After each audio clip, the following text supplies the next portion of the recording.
¿Listos? Buenos días a los que nos estáis viendo en directo y buenas tardes, buenas noches, lo que queráis. A los que nos vais a ver en las plataformas, esto ya grabado.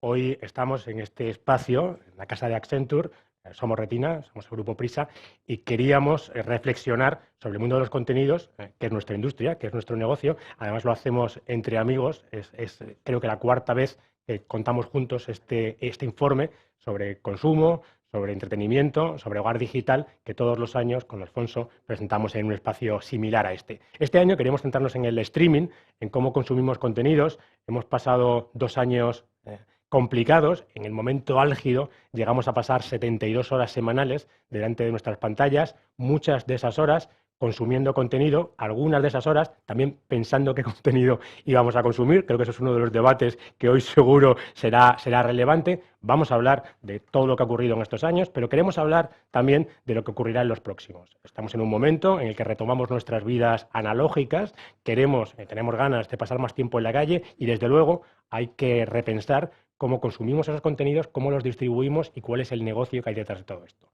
Como todos los años, Alfonso, que es el socio director de Song, nos va a ilustrar sobre los resultados de este estudio y luego seguiremos conversando. Pues Alfonso González Imbroda, cuando quieras, entramos. Yo más rápido que voy, ya no puedo ir. Bueno, muchas gracias, Jaime, y bueno, gracias a todos los que estáis aquí, presencial y en remoto.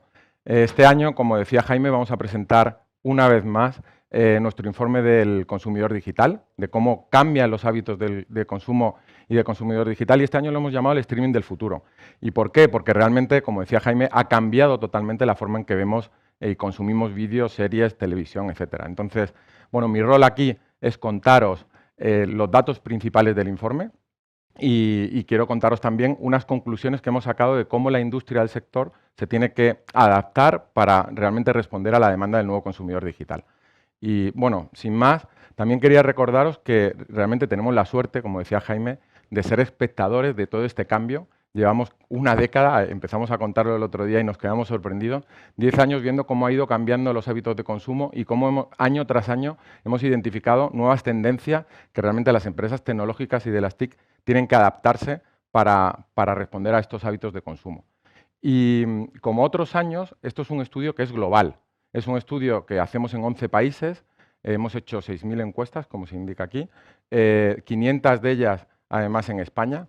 El objetivo es buscar un público diverso, un público avanzado de consumo digital que realmente nos ayude a identificar cuáles son las tendencias de futuro.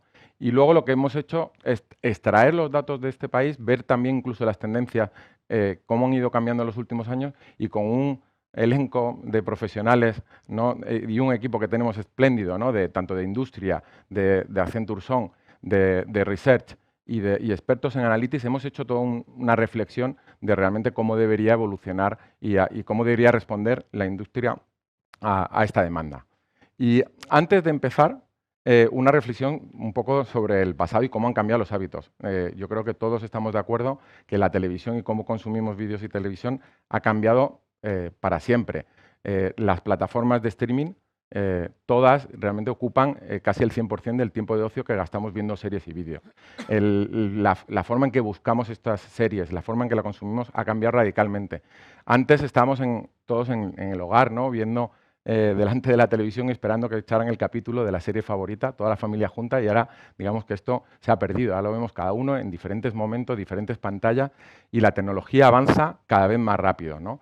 Y precisamente porque avanza, bueno, pues empiezan a aparecer la realidad aumentada, la realidad virtual, metaversos que realmente nos van a poder permitir conectarnos, incluso interactuar con personas que están en remoto para disfrutar ese contenido, incluso, ¿por qué no?, con los protagonistas. Y para probar un poco esta sensación de metaverso y realidad aumentada, este año nos vamos a permitir el trasladarnos al metaverso para contarnos parte del informe. Así que me voy a ir al metaverso, me voy a poner las gafas y allí os espero. Hola, ya estoy soy yo, estoy en el metaverso y además podéis ver que están algunos de nuestros compañeros y ponentes que van a participar después. Os voy a presentar ya el contenido del informe y este año hemos identificado 3 grandes retos alrededor de cómo las empresas deberían incrementar la experiencia en el streaming de vídeo. El primero es simplificación de las búsquedas. El segundo está alrededor de cómo comercializar el contenido y sacarle mayor rendimiento a la producción que se hace. Y el tercero está alineado a cómo optimizar el algoritmo de recomendaciones y de búsquedas. Voy a pasar al primer punto. Lo que voy a exponer ahora es en cada una de las tendencias contaros cuáles son las principales conclusiones que hemos sacado de nuestra investigación y de nuestro research, y luego una reflexión que hemos hecho en cómo la industria debería responder a estas principales conclusiones. Y el primer punto no puede ser otro que la frustración que los usuarios están encontrando a la hora de identificar o buscar el contenido que es relevante para ellos.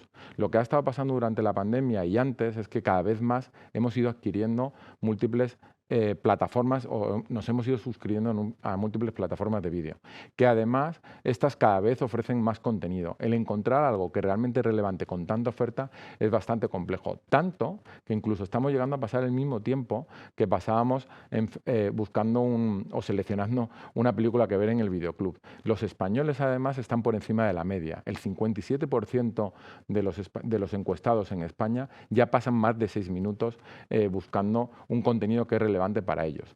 Y esto está haciendo que además más de la mitad de los mismos estén haciendo búsquedas en plataformas alternativas, plataformas que agregan contenido de varios y te identifican cuál es el que quieren ver para luego volver a la otra plataforma. Entonces se está montando bastante frustración alrededor de todas estas búsquedas, y estamos viendo que además esto ofrece un espacio para crecer o una oportunidad para las empresas del sector. Digamos que el primer punto que vemos es el espacio que aparece en cuanto a la agregación de contenidos. Esto a nivel mundial hemos visto que es una tendencia que se está siguiendo en muchos países. Quizá en España es de los más avanzados porque las empresas de telecomunicaciones han dado el primer paso y han empezado a agregar contenido de diferentes plataformas asociado a sus servicios de telecomunicaciones, haciendo paquetes que realmente son significativos, donde juntan la movilidad con el ancho de banda de la fibra y diferentes plataformas de contenido a las cuales ir. Quizá el reto es cómo mantener una experiencia homogénea y cómo tratar de sacar los datos de los que los clientes están haciendo cuando están en plataformas de terceros dentro de tu propia plataforma de vídeo. Hay un segundo punto que es la integración de lo que llamamos el contenido social. Lo que hemos visto en nuestra encuesta es que nuestros encuestados valoran muchísimo más la recomendación que le puedan hacer familiares y amigos que lo que encuentran en las plataformas o las plataformas de búsqueda. El poder hacer una serie de valoración e incrementar esa valoración y esa información a escala, integrando contenido social, como se está haciendo en hoteles o en restaurantes, y poder tenerlo dentro de la plataforma, desde luego facilitaría el proceso de búsqueda. Hay un tercer punto, que son las estrategias para poder incrementar el tiempo de uso y la adopción que los usuarios hacen dentro de nuestra plataforma de vídeo, para que pasen más tiempo y además sea más diferencial para ellos. Y en este punto, el 62% de los encuestados nos identifican que estarían encantados de que las plataformas y sus proveedores actuales les ofrecieran otro tipo de contenido adicionalmente. Y aquí estamos hablando de contenido como música, como podcast, como incluso libros o hasta actuaciones de fitness. Con lo cual, una buena estrategia de integrar y de buscar partners que realmente puedan agregarse a estas plataformas de vídeo es fundamental. Y la cuarta oportunidad que identificamos es alrededor de la hiperpersonalización. Los encuestados demandan cada vez más una experiencia que esté personalizada e hiperpersonalizada a sus intereses y a sus gustos. Y lo que sí estamos viendo, y eso lo hemos recogido en informes anteriores, es que las empresas que son puras nativas digitales y que han nacido en este entorno están invirtiendo hasta 5 veces más en el diseño de una experiencia diferencial que las empresas más tradicionales. Hay todo un espacio de recorrido para ir mejorando la experiencia de cliente alrededor de esa hiperpersonalización en todos los ámbitos de la navegación del cliente. Vamos a pasar al segundo reto, que está relacionado en cómo sacar y cómo comercializar el contenido y sacar mayores ingresos de la producción del contenido realizado. Uno de los elementos y las principales conclusiones que también sale de nuestro informe es que el mercado ya está maduro y las señales son claras. El 64% de los consumidores ya están identificando y levantando la mano de que están pagando más y se están replanteando que están pagando demasiado por las suscripciones del contenido de vídeo frente a lo que ellos reciben. Casi un tercio se está planteando realmente reducir el gasto en streaming y en plataformas de vídeo y en entretenimiento en los próximos 12 meses.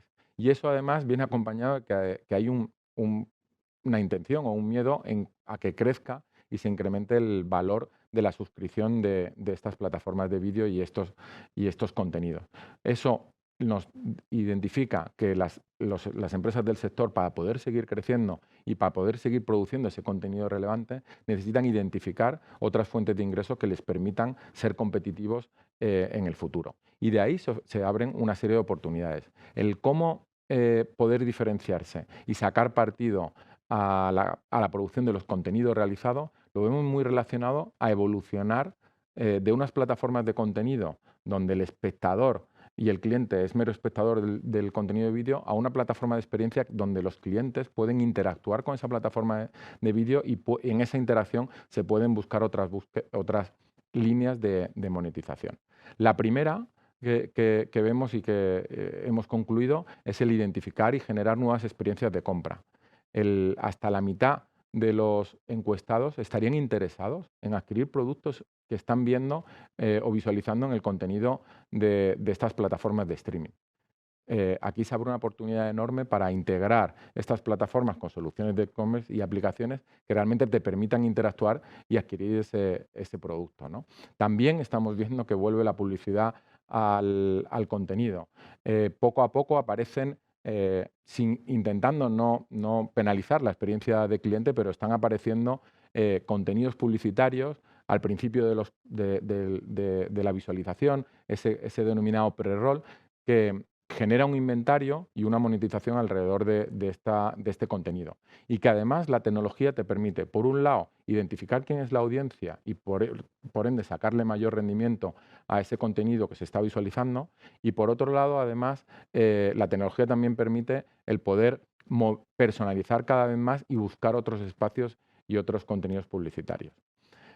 Además del e-commerce, aparecen también otros modelos de negocio, ¿no? Como tercer punto, identificamos que los activos digitales están creciendo en cuanto a su volumen de comercialización, los famosos NFTs, y que además las plataformas de vídeo empiezan a testar y a tratar de sacar digamos, un incremento de ingresos alrededor de esos NFTs. Ya hemos visto como Netflix, en una miniserie de Esto es un atraco, ha empezado a comercializar unos primeros activos digitales. Incluso Spotify se está planteando el dar la propiedad de ciertos contenidos a sus clientes para incrementar digamos, la remuneración de los artistas. Y por último, tenemos el metaverso, como no puede ser de otra manera, y aquí estamos. El futuro está en el metaverso, cada vez el streaming, como estamos viendo y estamos testando por primera vez en esta presentación, es una realidad y todas las empresas del sector están invirtiendo en generar capacidades de realidad aumentada y realidad virtual que le permitan sacar mayor partido al contenido en estos entornos de metaverso que cada vez son más masivos. Y bueno, para seguir testando cómo se va y cómo funciona el mundo del metaverso, vuelvo al mundo real y continúo con la tercer reto que tenemos en este informe.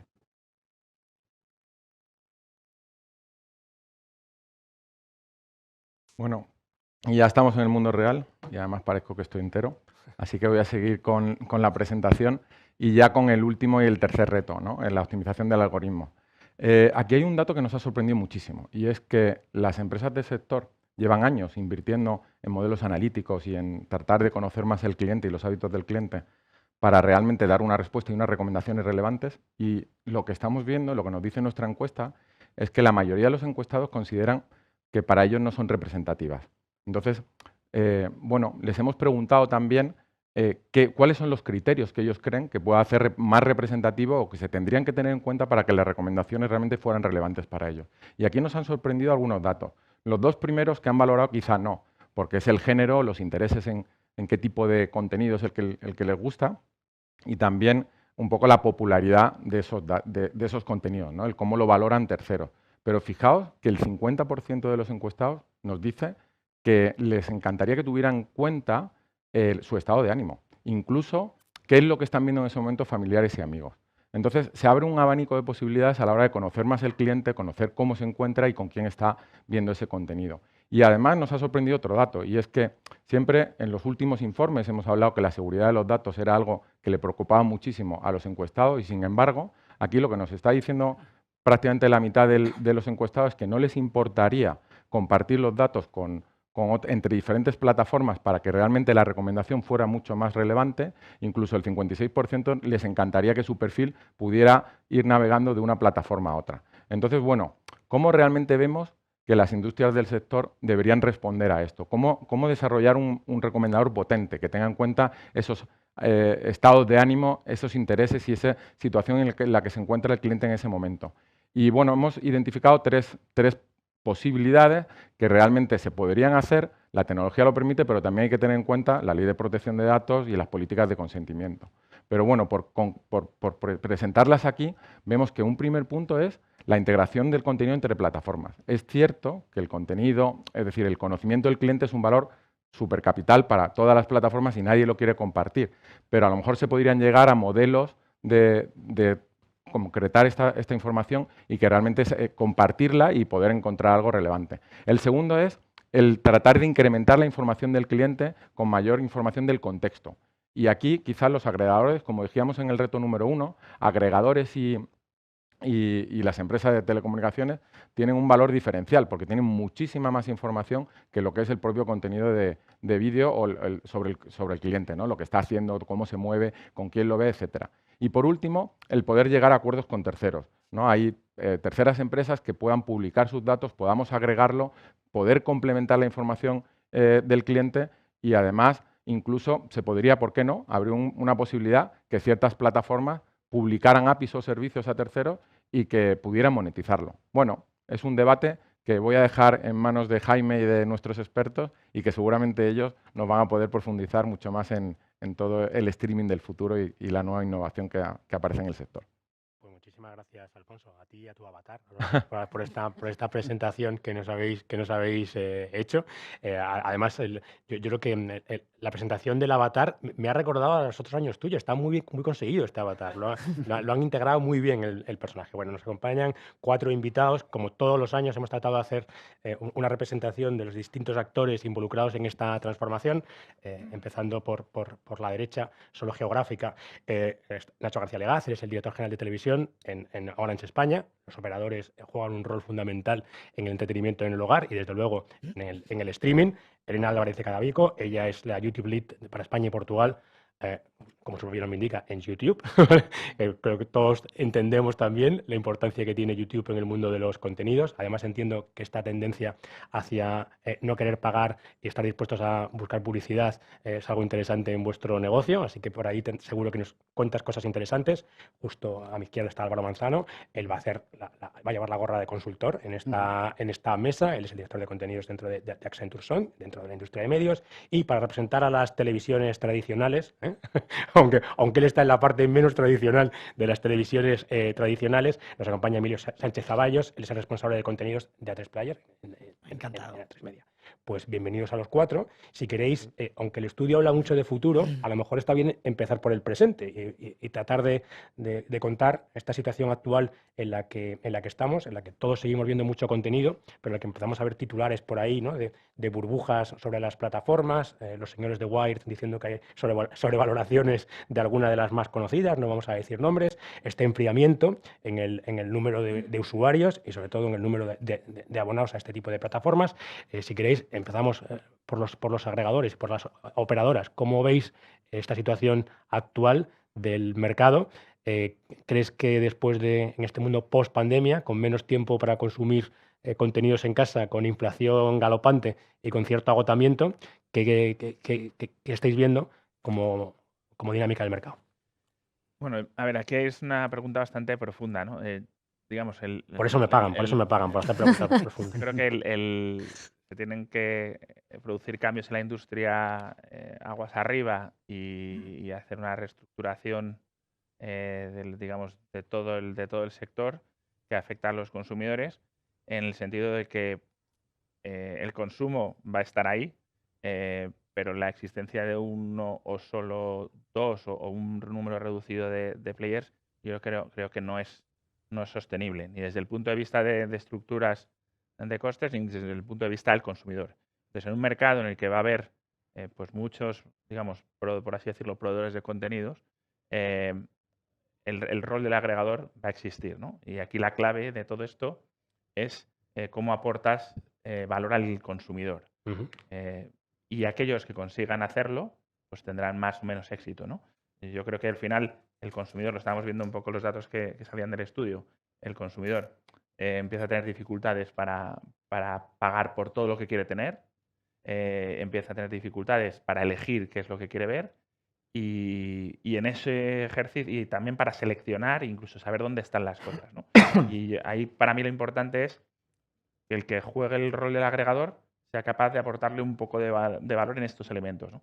Si es un tema de costes, pues tendremos que ser capaces de aportar algún beneficio en costes por el hecho de juntar 4, 5, 6 plataformas de streaming.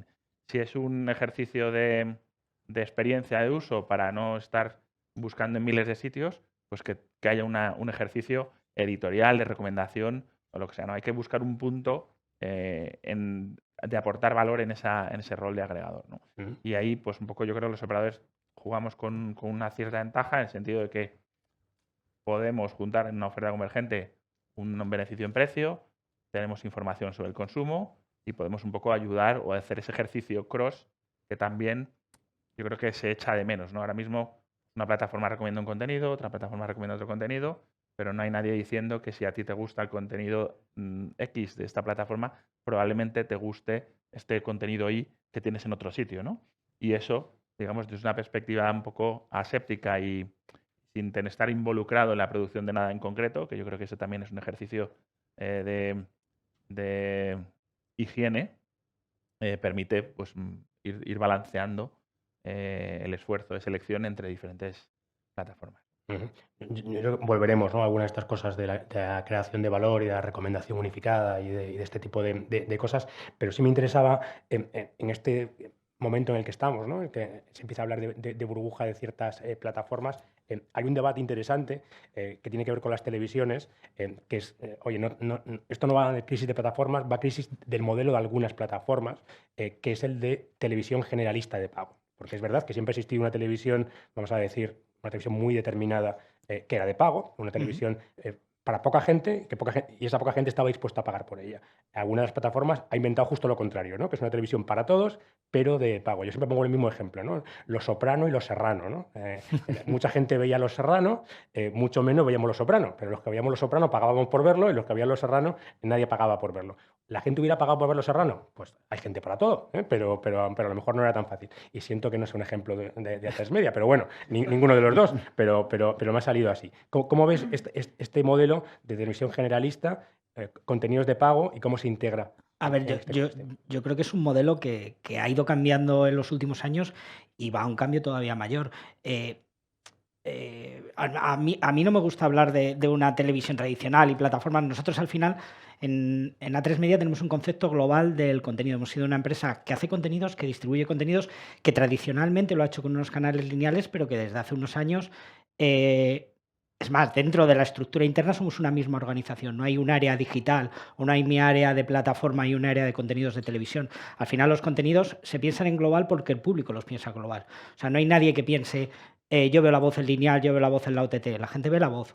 Y la voz la quiere ver por cómo está la industria, por cómo está el desarrollo tecnológico, donde quiere, cuando quiera. Hay gente que lo querrá ver con su padre o su madre en casa a la hora de cenar y hay otra persona que se lo ve en su tablet en el dormitorio. Ese concepto yo creo que la sociedad ya lo tiene asumido y nosotros como compañía lo hemos integrado en la manera de concebir nuestra plataforma. Al final A3Player es una plataforma que tiene estos contenidos de la tele, tiene canales lineales en directo que hacen esa convocatoria a eventos al día a día, una programación, a eventos en directo, y también tienes una parte de OTT para elegir, o de contenidos de catch-up para elegir el contenido cuando tú quieras. Esto se complementa con contenidos originales, que son estos Soprano que complementan a Los Serrano, para aquellos que pagan por la plataforma y que tienen acceso al contenido. Entonces, ha cambiado ese ecosistema, nosotros hemos intentado cambiar con él para adaptarnos a ese nuevo modelo de consumo. Y al final, yo creo que recuperando un poco también el planteamiento inicial y muchos de los puntos del informe, Yo creo que en este contexto, que puntual o a la larga, pero es cierto que hay un momento de cambio que viene después de la pospandemia, con una situación económica regular, con una gran oferta, con modelos muy de trabajar sobre las expectativas en vez de los resultados a corto plazo.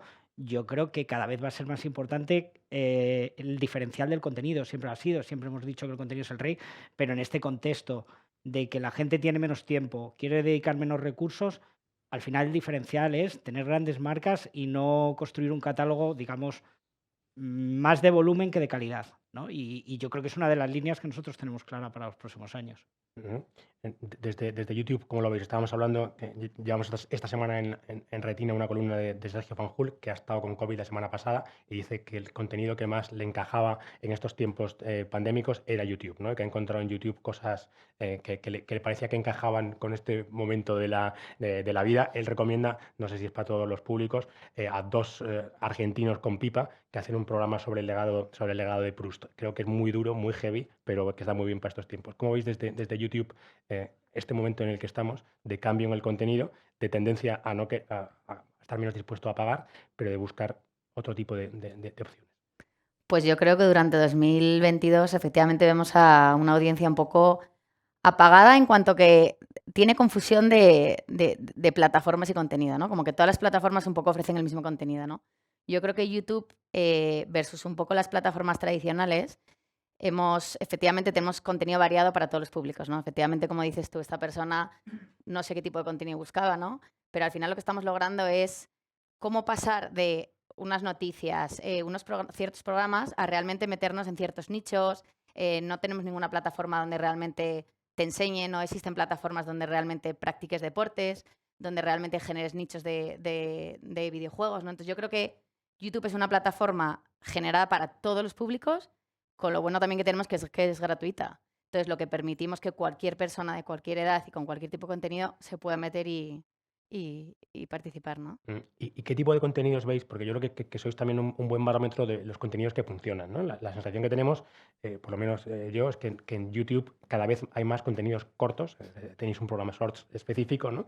Y que el mundo va ahí. Pero es verdad también que a veces asociamos los contenidos o los vídeos cortos a otro tipo de plataformas. ¿Cómo veis desde YouTube esta tendencia hacia el vídeo corto o muy corto y también la competencia que hay en ese entorno? O sea, yo diría que la gracia de YouTube en parte es el algoritmo y el que no es un YouTube general, sino que es un YouTube particular, ¿no? Es un YouTube para cada persona. Entonces, el tipo de contenido, o sea, no hablaría de qué tipo de contenido es el que mejor funciona, casi diría YouTube funciona para cada persona, ¿no? Ujú. Respecto un poco hacia dónde nos estamos moviendo, y es la parte justo que hablas de vídeos verticales, o sea, lo que vemos es YouTube es una plataforma que nació para un desktop, evolucionó hacia una pantalla móvil, donde prácticamente el 70% era móvil, y ahora lo que estamos viendo efectivamente es dos cosas, ¿no? Una es que la gran pantalla ya juega también un papel principal, y tras la pandemia, entonces estamos metiéndonos en toda la parte de Connected TV para hacernos un poco dueño de la pantalla, del living room, y después la parte de Shorts, ¿no?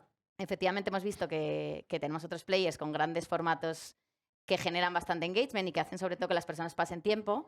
Entonces hemos desarrollado toda la parte de Shorts, que es efectivamente vídeos verticales, donde tú lo que haces es dejar que la propia plataforma te recomiende y te empiece a dar vídeos y contenido, ¿no? Entonces sí estamos apostando hacia esa vía y veremos cómo funciona, ¿no? Hasta ahora va bien, pero...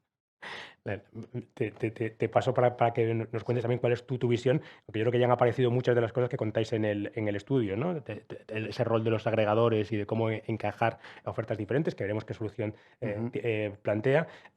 Creo que es muy interesante también ese concepto de plataforma, también desde el punto de vista del usuario que quiere consumir un producto muy determinado, en vuestro caso la voz, por ejemplo, ¿no? Pero lo quiere ver en muchas maneras diferentes, ¿no? Y al final tiene que ser él el que elija, ¿no? Y estas tendencias de las que hablabas de la televisión personalizada, que muchas veces refleja YouTube. Todo esto aparece y mucho más aparece en el informe.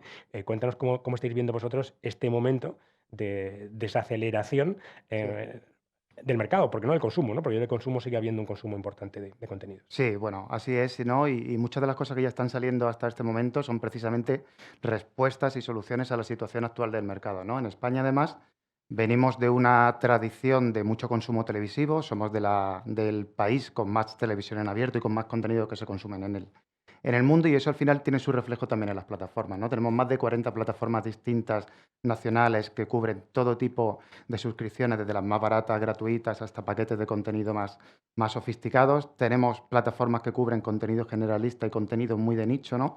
Es muy importante el valor del contenido aquí, porque además ese nicho te puede atraer nuevas audiencias y nuevos suscriptores, ¿no? Difíciles de acceder con plataformas generalistas que se diferencian menos unas de otras. Por lo tanto, el agregar esos contenidos como oferta complementaria puede ser muy importante.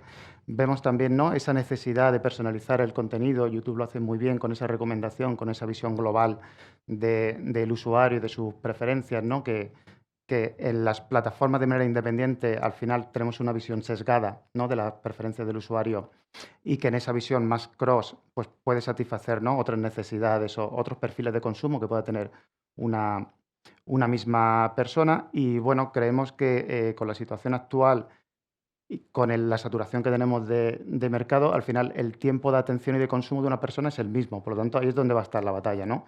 ¿Cómo conseguimos atraer esa atención, optimizar ese tiempo de visionado del usuario, ofreciéndole servicios adicionales, que probablemente hablemos de ello un poco más adelante? ¿Cómo haremos que ese usuario esté más tiempo con nosotros, ¿no?, dentro de la plataforma, para también poder tratar de monetizarlo de distintas maneras que puedan ayudarnos a bajar un poco el coste de la suscripción, ¿no?, que puede ser un poco la barrera que ahora mismo tengan y que le hagan más decidirse hacia el cambio de una plataforma u otra? Interesante este matiz que introducías, ¿no? El mercado de la atención, ¿no? Al final de todos competimos. Acaba de publicar Capitán Swing en castellano, ¿no? Ladrones de atención, uno de los clásicos en este tema de la competencia. Y habéis hablado todos de esta búsqueda del engagement, de conseguir ese compromiso del espectador. Y con palabras diferentes, ¿no? Creo que lo decía Alfonso en su introducción, el tema de la experiencia, que es uno de esos lugares comunes en el que siempre acabamos, ¿no?, hablando de la experiencia. Valor añadido, que también decías tú, ¿en qué tipo de cosas estáis trabajando para completar esa experiencia más allá del contenido, que por supuesto seguirá siendo el rey, ¿no? Pero cuando muchas veces el contenido, alguien lo decía, ¿no?, hay contenidos parecidos en sitios parecidos a precios parecidos, ¿cómo construyes esa experiencia relevante en función de qué criterios, en función de qué servicios estáis pensando en construir esa experiencia? Si quieres, Nacho, empezar tú. Bueno, la verdad es que aquí al final el objetivo, cuando un operador agrega múltiples servicios, empieza a encontrarse con un reto, y dejo aparte, digamos, catálogos de vídeos cortos como puedan ser YouTube, pero digamos con plataformas, digamos las que entendemos más convencionales, con catálogos excesivamente extensos, ¿no? Del entorno a los 150.000, 200.000 títulos disponibles en cada momento bajo demanda. Y el reto es un balance entre qué eres capaz de presentarle al consumidor para que en ese momento que tiene minimice el tiempo de decisión y consuma el contenido más relevante, que es al final que va a terminar el engagement, junto con objetivos comerciales de presentarle cosas que no tenga para que contrate otros productos que no tenga contratados, ¿no? O con productos que tengan un valor transaccional y no estén incluidos dentro de suscripción, ¿no? Pues ahí el reto para nosotros, dentro de las limitaciones de que normalmente el cliente, en gran parte, consume en la televisión, que es difícil, no siempre es posible, aunque nosotros tenemos un sistema de usuarios, saber quién está detrás de ese hogar, y por tanto toda la lógica que puedas montar a nivel de recomendación se ve corrompida en cierto modo, porque bueno, pues no tendréis que tener en cuenta los horarios, pero no sabes el que ha estado consumiendo un determinado documento, si era el niño, Sí. si era el padre o la madre. Entonces, digamos, esa recomendación se hace un poco más complicada cuando se trabaja a nivel de hogar con respecto a nivel individuo, ¿no? Pero yo creo que al final es un balance entre presentar contenido notorio o relevante o socialmente de moda, etcétera, junto con también enseñar el valor de determinadas cosas que pueda haber ocultas en estos catálogos casi ilimitados, ¿no? O sea, yo creo que en todas las plataformas hay contenidos súper de gran calidad. Has mencionado Los Soprano, pero son contenidos que probablemente la gente no está viendo ahora, y que también hay un ejercicio editorial de buscar ese contenido, Sí. sacarlo a la luz para que el cliente entienda que detrás de eso hay valor, ¿no? Entonces, nuestro ejercicio al final es en cierto modo, un balance entre y por presentar de una forma fácil, en una interfaz, contenido de ese tipo, ¿no? Relevante, escondido, contratado y no contratado. Seguro que aparecería luego, ¿no? Pero yo creo que, ya que lo mencionabas, es interesante. La recomendación también empieza a tener sentido cuando es capaz de combinar distintas fuentes, ¿no? Hoy también imagino que vosotros estáis trabajando en ello, ¿no?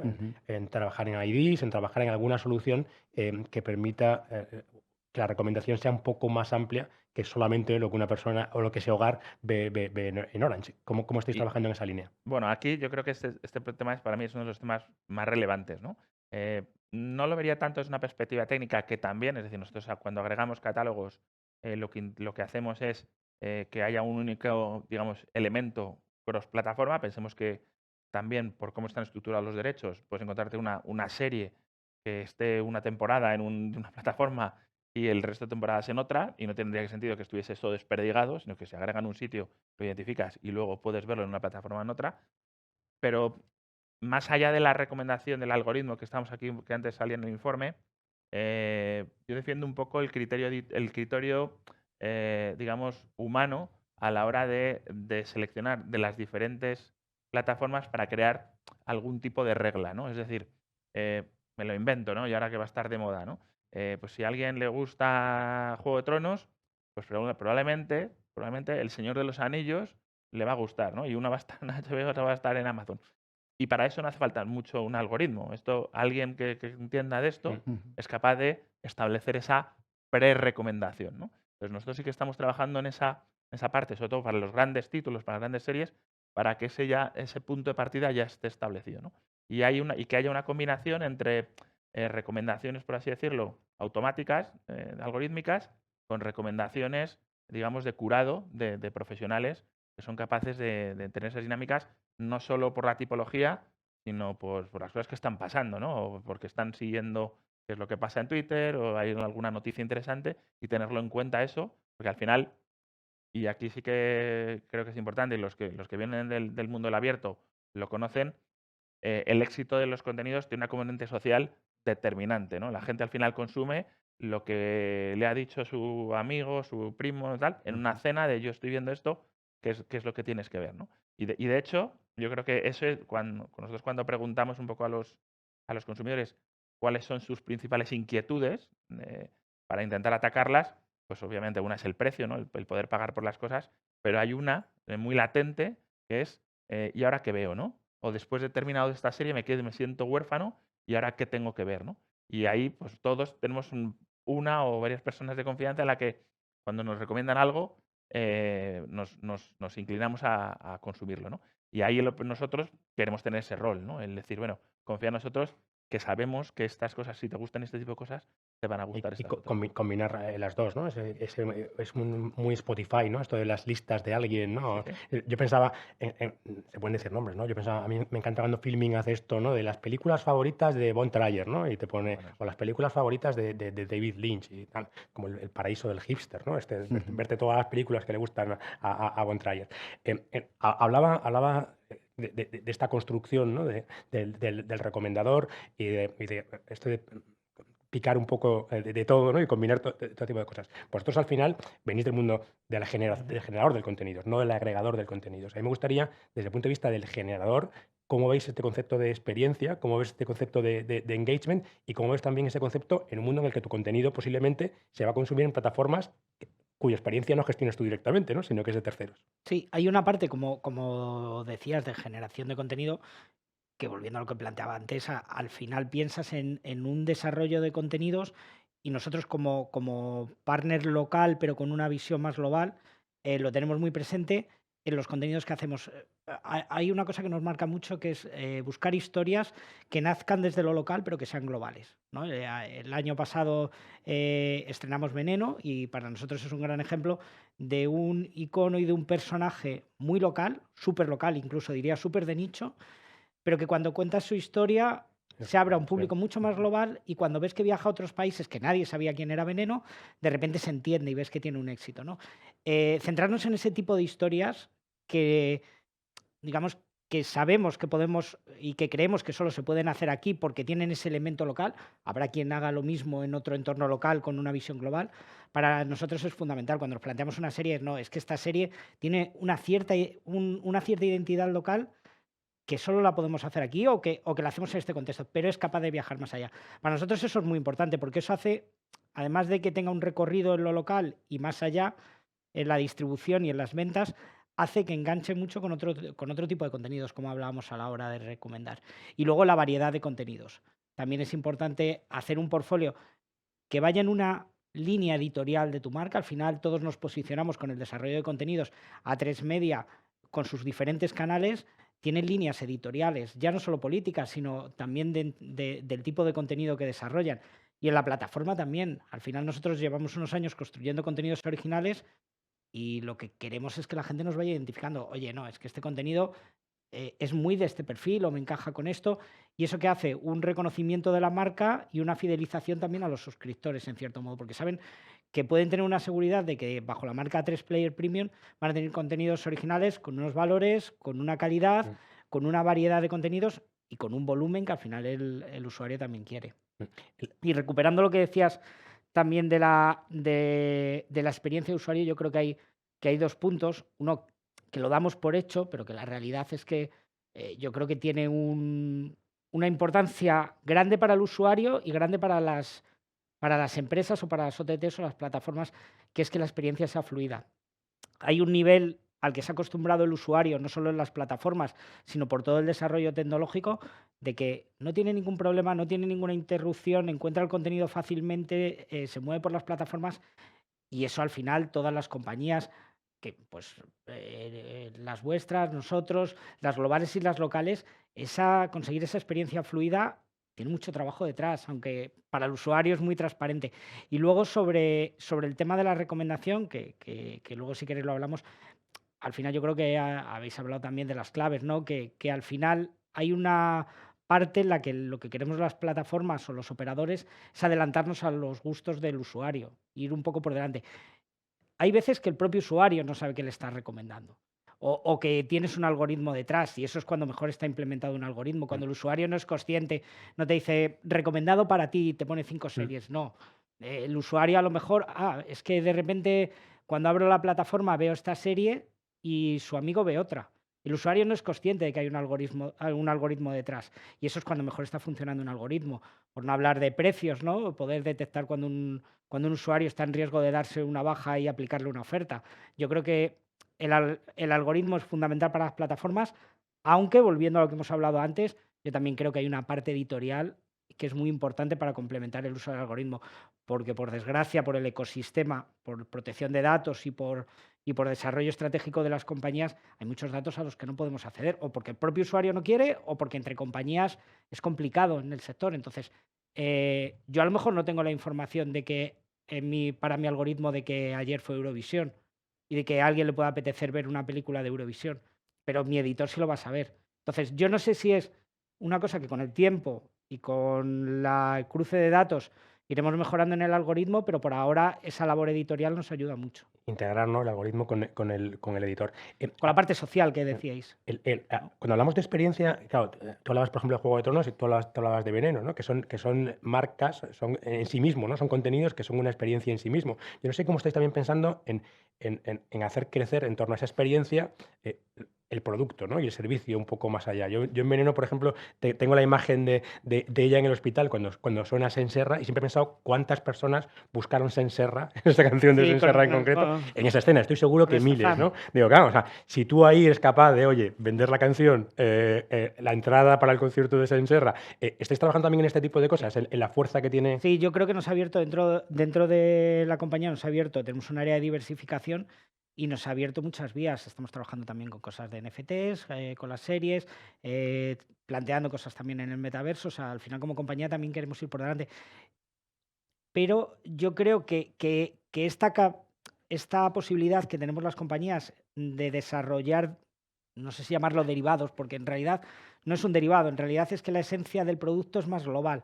Al final haces una serie, pero desde la cartelería hasta la banda sonora, desarrollo de merchant o de producto o de spin-off de otros contenidos, yo creo que abre un universo muy grande y que obliga tanto a los operadores, a los creadores y a todos los equipos a tener una visión más global. O sea, esto, si al final es como los departamentos de innovación en las compañías, si el departamento de innovación está en la planta 5 y son 6 personas que no están integrados en el resto, va a ser muy difícil que innoven. Ahora, si desde, en este caso, los propios Javis, la producción ejecutiva, la plataforma que lo desarrolla y todas las áreas que están involucradas tienes esa visión de, oye, ¿por qué es importante o por qué encajas en Senra, por qué se habla con él, por qué luego a lo mejor está en la presentación? O sea, esta idea global lo que hace es dar mucha más potencia a la marca y conseguir desarrollar productos derivados. Va mucho más allá de la pantalla. O sea, al final es otra forma de extender el universo. Hemos hablado de los NFTs, de producto derivado, pero también en el propio concepto del producto. Es una pena no tener tiempo por ahí para NFT. Se lo dejamos a Alfonso para hacerlo otro día, el tema de los NFTs en el sector media y contenidos, porque yo creo que hay un montón que decir ahí, ¿no? Y viendo lo que está pasando con Time, ¿no? Con la revista y lo que está consiguiendo, yo creo que todos estamos pensando, oye, ¿por qué esto que hace Time no lo podemos hacer los demás, ¿no? De entrar en ese negocio de esa manera. Cuando hablamos de experiencia, ¿no? De consumo audiovisual, yo creo que todos pensamos en YouTube. Cuéntanos también, en este momento nos anticipabas ya algo, ¿no? De lo que estáis trabajando, pero ¿cómo veis que esa experiencia de YouTube va a seguir cambiando, además de adaptarse del desktop a la pantalla pequeña, como decías, a un entorno en el que, como estamos diciendo aquí, ¿no? Pues cada vez va más de plataforma, va más de compartir, va más de que de gente verá también la voz en YouTube o trozos de la voz en YouTube? O sea, efectivamente, yo creo que en YouTube lo que estamos trabajando es mucho con los creadores de contenido. Al final nosotros, o sea, si tú no tienes un buen contenido, no vas a tener a los usuarios dentro, ¿no? Entonces, a nivel creadores de contenido está trabajando mucho para asegurarnos que todas las áreas de interés en España sean cubiertas. Tenemos la suerte de tener el buscador de Google, que nos da un poco también el sentimiento de lo que está pasando en el mercado, lo cual nos permite saber qué tendencias, qué cosas no están, qué cosas no cubrimos. Entonces, nos permite montar estrategia a la hora de pensar en el tipo de contenido que realmente sea afín a todo tipo de usuario en España, ¿no? Entonces, yo diría que a nivel contenido estamos trabajando en eso. Estamos trabajando también mucho con partnerships. O sea, al final nuestros partners son los que nos alimentan el contenido, no solo los youtubers, ¿no? Tenemos, por ejemplo, partnership con Televisión Española. Todo el contenido de Televisión Española se reproduce prácticamente en vivo o diferido y está en nuestras plataformas. El Festival de Eurovisión se ha vivido en vivo. Estamos mucho haciendo temas streaming donde han estado 14 millones de personas viéndolo en vivo en España, ¿no? O sea, tenemos un montón de partnerships que también nos alimenta el contenido, ¿no? Entonces yo creo que entre los youtubers generando el contenido, sabiendo en Google lo que se está buscando, más todos los partnerships que tenemos, nos alimenta la parte del contenido. El algoritmo, o sea, al final no sé si sabéis que YouTube no solo tenemos o sabemos lo que la gente ve en YouTube. Todo nuestro algoritmo está basado en Google total. Entonces sabemos lo que la gente busca en Google, sabemos lo que la gente lee a través de nuestros partners en toda la red de display y sabemos lo que ven en YouTube. Entonces, el algoritmo de Google está potenciado, o sea, de YouTube está potenciado por toda la red de Google, no solo lo que YouTube nos da, ¿no? Entonces, yo creo que eso también nos ayuda realmente a ser súper afín a saber y a crear un YouTube para cada una de las personas, ¿no?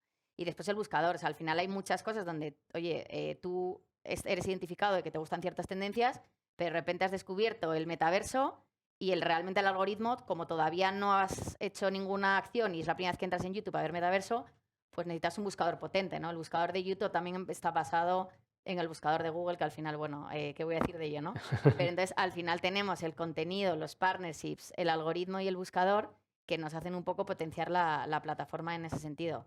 Y lo que te decía antes, ¿no? Al final, un poco la parte de innovación también viene derivada de ya no solo el contenido, el algoritmo y el buscador, sino dónde están ahora esos usuarios, cómo puedo llegar a ellos y cómo puedo hacer que pasen tiempo en mis plataformas, ¿no? Que al final lo que quiero es que estén dentro. ¿Por qué? Porque al final sabéis que nosotros vivimos en parte de nuestros, o sea, de nuestros socios estratégicos, que son los que nos invierten en los anuncios, ¿no? Entonces necesitamos realmente que eso ocurra, ¿no?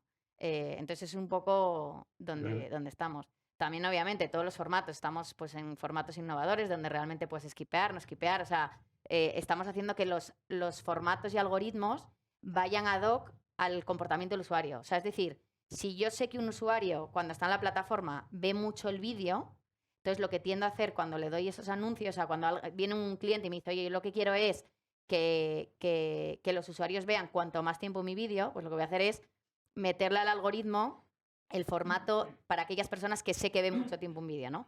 Versus aquel usuario, o sea, aquel cliente que lo que dice es, oye, yo lo que quiero es alcanzar a la mayor parte de usuarios en España, ¿no? Pues entonces el algoritmo que le meto es, llégame a aquellas personas que sé que lo que quieren es alcance, ¿no? Entonces, al final lo que estamos es adecuándonos siempre a tratar de dar la mejor experiencia al usuario. Pero es interesante que al final estéis todos de acuerdo, ¿no? En que por mucho que algoritmo que haya, lo importante sigue siendo el contenido. Tú hablabas Totalmente. de los youtubers, hablábamos antes de entrar, ¿no? Yo ayer que estaba con algunos youtubers, están pasando cosas Sí. muy interesantes con youtubers más allá de lo que todos identificamos, ¿no? Con la gente del gaming y todo lo demás. Hay youtubers sobre inteligencia artificial, sobre biología molecular, hay YouTube en España. O sea, que es una cosa que yo creo que es muy relevante. ¿Cómo ves este reto, ¿no? de construir relaciones, experiencias, ¿no? que es la palabra, en un entorno multiplataforma, multiproducto, multicreador, con esta complejidad en entornos compartidos, ¿no? También para recomendación? ¿Cómo veis desde Accenture este momento y este reto? Bueno, pues creemos que efectivamente es fundamental, ¿no? Y es uno de los puntos que recogimos en el informe. O sea, las plataformas deben de pasar de tener espectador a tener usuario, ¿no? Y eso conlleva una mucho mejor experiencia de usuario, ofrecerles mucho más servicios y que todo funcione de manera muy, muy fluida. Además, el vídeo, el contenido audiovisual es una puerta de entrada, ¿no? Al resto de servicios. Lo hemos comentado además por aquí anteriormente. O sea, esa venta de contenido, esa venta de producto asociada al contenido que estamos visualizando, ese consumo de música asociado, ese interés en querer informarme más y entonces poder hacer una formación, por ejemplo, ¿no? O consumir un libro, esa socialización, ¿no? Dentro de la propia plataforma del contenido que estoy viendo, esa creación de comunidad, ¿no? Que se puede producir, incluso llegar a esa transaccionalidad, ¿no? Si metemos el elemento de los NFTs, que son al final elementos que van sumando a la experiencia de usuario, que hacen que estén más tiempo allí. Hay que tener en cuenta también que si vamos a modelos que estén parcialmente financiados por publicidad, es muy importante que el usuario esté dentro, porque si no está consumiendo contenido y si no está en la plataforma, no estamos monetizando. Por lo tanto, ese debe ser un objetivo. Y por introducir un término más, ¿no? Y pensando a futuro, o sea, el metaverso al final puede ser ese elemento catalizador, ¿no? Y agregador de experiencia por la propia naturaleza, ¿no? Y cómo se gesta. Podemos imaginar, ¿no? Una plataforma donde tenemos distintas salas, distintas particiones en las que hacemos distintas acciones. En un lado podemos consumir contenido en los distintos formatos, en streaming, etcétera, incluso contenido más inmersivo. En otra sala podemos socializar, tener encuentros, ¿no? Dentro de una propia comunidad, ¿no? Y generar al final engagement ahí. En otra podemos hacer acciones de gamificación que permitan, pues, obtener además información adicional sobre el usuario que nos permita hacer una hiperpersonalización, ¿no? Lo que comentábamos antes, que es súper importante también. Entonces, al final son elementos que tenemos que ir introduciendo dentro de las plataformas poco a poco. El metaverso todavía nos queda, pero son temas a tener en cuenta. Y que veremos con el tiempo, pero sin duda esa experiencia del usuario a la hora de descubrir el contenido, de pasar más tiempo y de poder socializarlo con los demás es fundamental para el futuro del streaming. Ujú. Hablabas del tema de la vuelta a la publicidad. No tenemos tiempo porque creo que nos quedan 5 minutos con nuestro compromiso también con la audiencia. Está visto que yo por los vídeos cortos no valdría. Eso está, lo tengo clarísimo. Pero introducías el tema de la publicidad, que yo creo que es interesante también, cómo después de un tiempo, ¿no? En el que parecía que cuestionábamos el modelo de la publicidad, todos empezamos a volver a ver que hay cancha para la publicidad. Eso sí, a lo mejor para otro tipo de publicidad. Y lo decías también tú muy bien, ¿no? Ser capaz de redirigir al anunciante a donde quiere y a donde encaja mejor. Pero a mí sí me gustaría hacer una última ronda, mirando un poco más al futuro, ¿no? Y alguna de estas cosas, bueno, un futuro que es presente, como el metaverso de Alfonso, que ya le hemos visto y le hemos probado. Todos tenemos nuestros avatares ya ahí. El mío parece un cosaco, tiene mejor bigote que yo, mucho mejor bigote que yo, mi avatar. Pero sí me gustaría que, mirando hacia el futuro, nos contaréis en qué estáis pensando, en qué tipo de servicios, en qué tipo de productos, en qué tipo de oferta vais a construir en torno a vuestros contenidos. Si quieres, ¿en qué estáis pensando en A3 Media? ¿Estáis pensando en gaming? ¿Estáis pensando en metaverso? ¿Estáis pensando en todo a la vez? Yo creo que muy centrados en contenido audiovisual. En diciembre presentamos más de 20 producciones originales que vamos a tener para el próximo año y medio. estamos trabajando en ello, un poco retomando la idea del principio de convertirnos en un referente de contenidos locales que tengan una posibilidad de viajar global. Y con mucha producción original, con la producción de los canales Antena 3, La Sexta, los canales que han tenido distribución lineal históricamente, y luego seguir trabajando para que la experiencia del usuario sea buena en la plataforma y llegar a acuerdos con compañeros que nos permitan llegar a nuevos y a más públicos. Pero siempre basándonos en que el gran diferencial de la plataforma y lo que va a construir nuestra marca y donde creemos que el usuario nos va a reconocer es en un producto de calidad. Ahí, que no hemos hablado de ello, pero también está en el estudio que lo mencionaba Alfonso, todo el tema de comercializar el contenido, ¿no? Y cómo es capaz de el contenido local venderlo globalmente. Al final, y por no salirme, que como decía, nos queda mucho tiempo, yo creo que todos estos retos, lo que nos hace a todas las compañías es la obligación de ser muy flexibles en todo. Vemos cómo va cambiando la situación tan rápido, necesitamos podernos adaptar, pues si hay un incremento de los modelos de pago, un incremento publicitario, tener esa capacidad como compañías de poder pivotar y adaptarnos a lo que nos va pidiendo el mercado en cada momento. Yo creo que eso es una exigencia de las compañías audiovisuales, de los distribuidores, de los agregadores, de todas las compañías a día de hoy. Pero en este sector está claro que tienes que estar igual también. Álvaro, ¿vosotros cómo lo veis? Trabajando con vuestros clientes, ¿dónde veis en qué tipo de productos o servicios? NFT se ha salido varias veces, gaming sale recurrentemente, metaverso también. Sí. ¿Dónde veis esos grandes drivers? Bueno, lo vemos efectivamente en agregar, ¿no? más servicios dentro de complementarios, ¿no? del contenido, ¿no? que se está ofreciendo, en completar ese paquete de contenido mediante alianzas con contenido que pueda ser complementario y de nicho, ¿no? que puede al final atraer nuevas suscripciones. Vemos los NFTs también como un elemento adicional, ¿no? que puede permitir también pues, abaratar un poco la suscripción o remunerar, ¿no? a los creadores de contenido, y este modelo puede ser muy válido, ¿no? para esos creadores de contenidos, ¿no? que al final deben de integrarse también en las propias plataformas, ¿no? Un poco el modelo de YouTube, pero en otro tipo de plataforma. Metaverso, por supuesto, también como evolución, ¿no? Y como aspiración, ¿no? al contexto presente que tenemos. Entonces, Elena, ¿vosotros cómo lo veis? Porque muchas de estas ya estáis. En vídeos en virtual hace años que hay en YouTube. ¿Dónde veis esas tendencias hacia el futuro? O sea, yo creo que seguir entendiendo lo que quiere cada usuario y seguir trabajando en tener ese contenido a todos los niveles y trabajar mucho más esa red. Efectivamente, unirnos a las tendencias, ¿no? Si efectivamente ahora se lleva el tema virtual, habrá que estar en virtual, o sea, y habrá que ver qué desarrollar, ¿no? Y se está en ello. Y después es pues estar donde esté el usuario. Es que al final queremos que sea una plataforma para todo el mundo y que todo el mundo tenga el contenido que quiere. Entonces, si el usuario está sentado en un sitio, se lo vamos a dar ahí, adaptado para ahí, ¿no? O si el usuario quiere ver cierto contenido, pues se lo daremos. O si quiere meterse en temas de metaversos y realidad virtual, pues entregaremos realidad virtual, ¿no? Efectivamente, hemos estado, pero la idea es seguir innovando y mejorando. Fenomenal, Nacho. Los operadores que tenéis un offering mucho más grande que solamente el contenido, ¿qué rol va a jugar el contenido o los contenidos en esa propuesta de valor?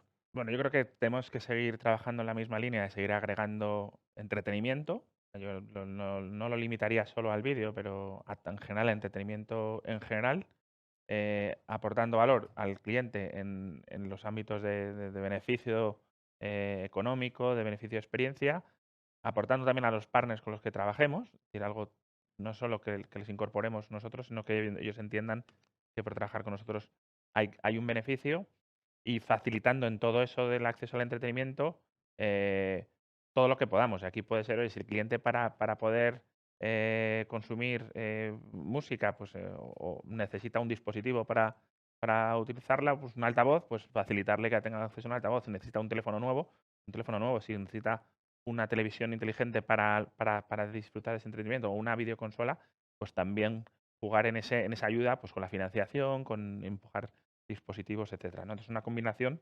de servicios, agregación, dispositivos, etcétera. Yo creo que es muy interesante el rol que vais a jugar y también los agregadores en el negocio de todos, ¿no? Los que estamos aquí. Ahora que decías lo del dispositivo, se nos ha olvidado el audio, que yo también estamos en un momento muy interesante, en lo que está ocurriendo con el mundo del audio. Pero bueno, lo dejamos para el próximo informe. Muchas gracias a los 4, muchas gracias a Alfonso por la invitación a vuestra casa y también por el informe. Nos vamos preparando ya para el del año que viene, y pensando ya después del metaverso, ¿qué hacemos, Alfonso? El año que viene hay que volverse muy locos para hacer algo diferente. A partir de esta tarde podréis leer también las conclusiones en retinatendencias.com y un vídeo con nuestros avatares que estará disponible también pues muy, muy pronto. Es que esto crea mucha audiencia, lo de los avatares. Así que muchas gracias a todos por seguirnos. Gracias. Muchas gracias.